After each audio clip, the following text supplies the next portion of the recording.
Hello दोस्तों, स्वागत है आपका आपके अपने YouTube channel chase the goal के ऊपर। दोस्तों, इस वीडियो के अंदर हम जूनियर इंस्ट्रक्टर भर्ती के मैकेनिकल डीजल ट्रेड की एक्सपेक्टेड कट ऑफ को लेकर के बात करने वाले हैं। इसके अलावा हम इसके पेपर के पैटर्न को लेकर के बात करेंगे। इसके अंदर अटेंडेंस क्या रही उस अटेंडेंस को लेकर के बात करेंगे। पर सीट कंपटीशन क्या रहने वाला है उसको लेकर के बात करेंगे। पेपर का लेवल कैसा रहा उसको लेकर के बात करेंगे और जो एक्सपेक्टेड कट ऑफ रहने वाली है उसको लेकर के भी हम बात करेंगे। तो आपने यदि अभी तक इस चैनल को सब्सक्राइब नहीं किया है तो इस चैनल को सब्सक्राइब जरूर कर लीजिए, क्योंकि इस चैनल के ऊपर आपको जूनियर इंस्ट्रक्टर भर्ती से रिलेटेड सभी प्रकार की लेटेस्ट इंफॉर्मेशन देखने को मिलने वाली है। चाहे वो आपकी ऑफिशियल आंसर की से रिलेटेड कोई इन्फॉर्मेशन हो, चाहे आपके डॉक्यूमेंट वेरिफिकेशन से रिलेटेड कोई इन्फॉर्मेशन हो, चाहे स्क्रूटनी फॉर्म से रिलेटेड कोई इन्फॉर्मेशन हो, या फिर फाइनल रिजल्ट से लेकर के कोई इन्फॉर्मेशन हो, ये सारी की सारी अपडेट आपको इस चैनल के ऊपर देखने को मिलेंगी। इसलिए आप इस चैनल को सब्सक्राइब जरूर कीजिए।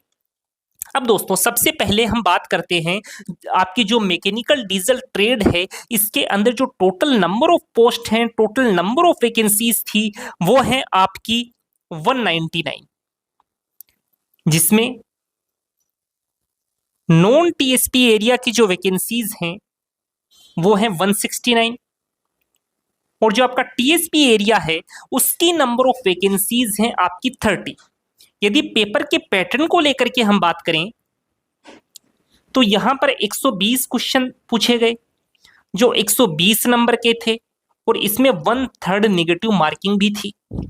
ये जो पेपर है ये आपका दो पोर्शन के अंदर डिवाइड था। एक के अंदर नॉन टेक वाला भाग था और दूसरे के अंदर आपका टेक वाला भाग था। जो नॉन टेक वाला भाग है, जो नॉन टेक्निकल वाला भाग है, वो तो आपसे 40 नंबर का पूछा गया था, और जो टेक्निकल वाला पोर्शन है वो अपने से 80 नंबर का पूछा गया था।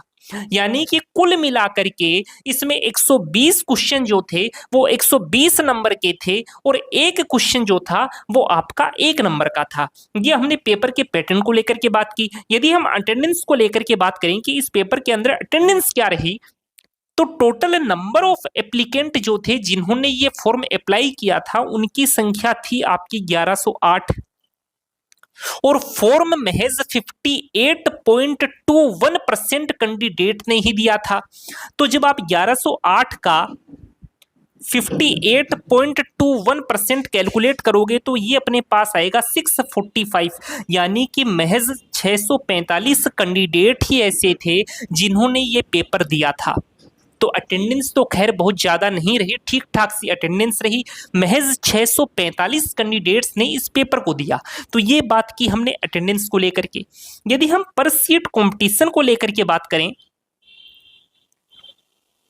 फॉर फाइनल सिलेक्शन, तो यहां पर पेपर दिया आपके 645 कैंडिडेट ने। टोटल नंबर ऑफ वैकेंसीज हैं 199। तो जब आप 645 के अंदर 199 से डिवाइड करोगे तो ये आपका आएगा तकरीबन 3.24 के आसपास, जिसको हमने अप्रोक्सीमेट मान लिया 4। यानी कि फाइनल सिलेक्शन के लिए एक सीट के ऊपर 4 कैंडिडेट के बीच में फाइट रहने वाली है। तो दोस्तों, अब तक पेपर के पैटर्न को लेकर के बात की, अटेंडेंस को लेकर के हमने बात की, पर सीट कंपटीशन को लेकर के बात की। अब हम एक्सपेक्टेड कट ऑफ को लेकर के बात करेंगे। लेकिन कट ऑफ की तरफ चलने से पहले कुछ ऐसे फैक्टर्स होते हैं जिससे कहीं ना कहीं आपकी कट ऑफ डिसाइड होती है। उन फैक्टर्स को जानना बेहद जरूरी है। जैसे पहली चीज, यदि इसकी कट ऑफ कम रहती है तो कम रहने का एक कारण है एक्सपीरियंस। एक्सपीरियंस कैसे? जैसे आपके बीटेक प्लस सीआईटीएस जिसके पास है उसके लिए 1 साल का एक्सपीरियंस मांगा गया था। इसके अलावा डिप्लोमा प्लस सीआईटीएस जिसके पास है उसके लिए 2 साल का एक्सपीरियंस मांगा गया था, और जो आपके आईटीआई प्लस सीआईटीएस वाले कैंडिडेट हैं उनके लिए 3 साल का एक्सपीरियंस मांगा गया था, और ये एक्सपीरियंस आपका अवैतनिक नहीं होना चाहिए।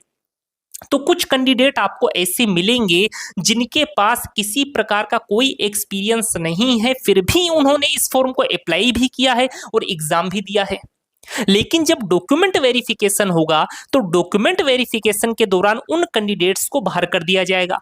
तो जो डॉक्यूमेंट वेरिफिकेशन के लिए जो कट ऑफ आएगी वो तो हो सकता है आपको थोड़ी सी ज्यादा देखने को मिले, लेकिन जो फाइनल सिलेक्शन की जो कट ऑफ होगी वो आपको थोड़ी कम देखने को मिलेगी।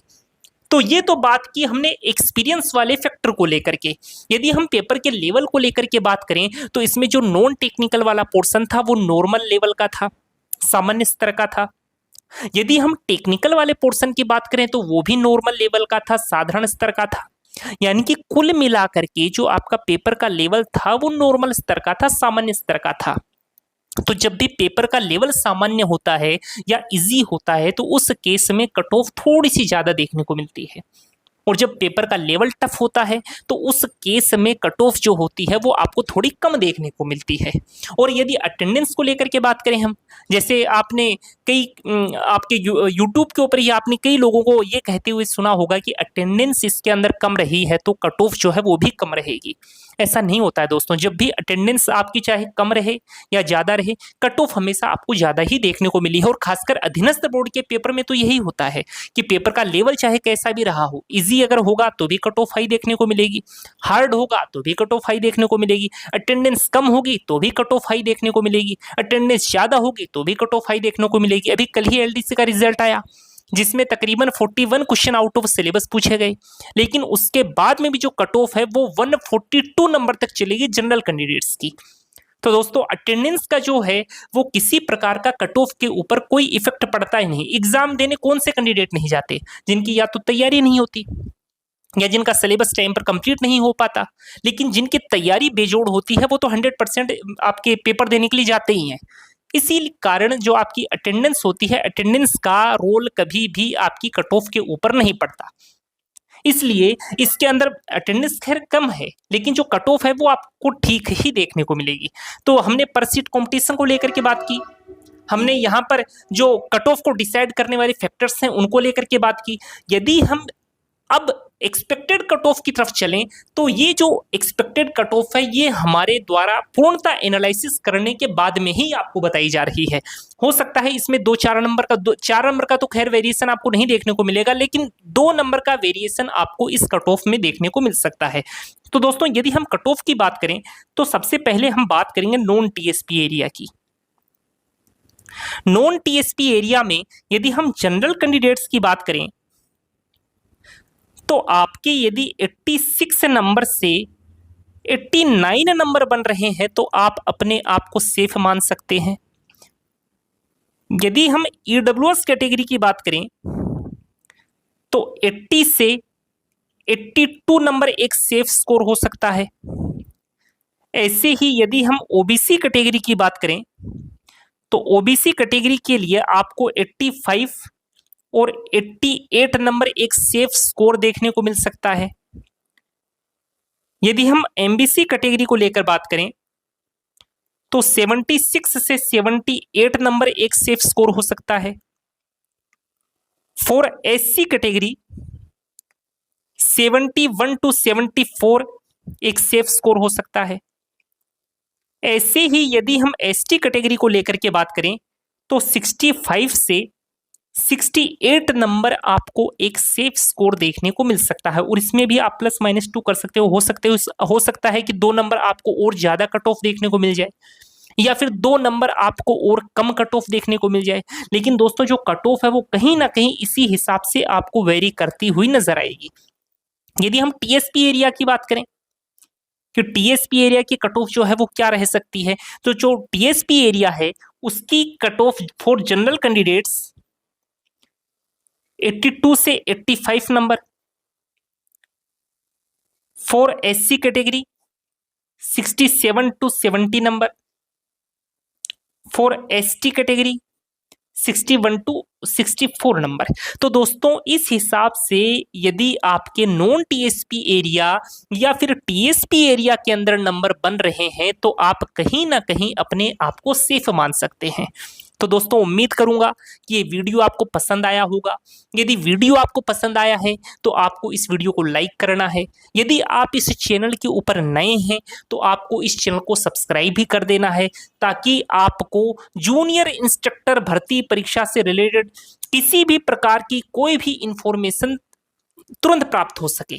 तो दोस्तों मिलेंगे एक और शानदार लेटेस्ट अपडेट के साथ, तब तक के लिए जय हिंद दोस्तों।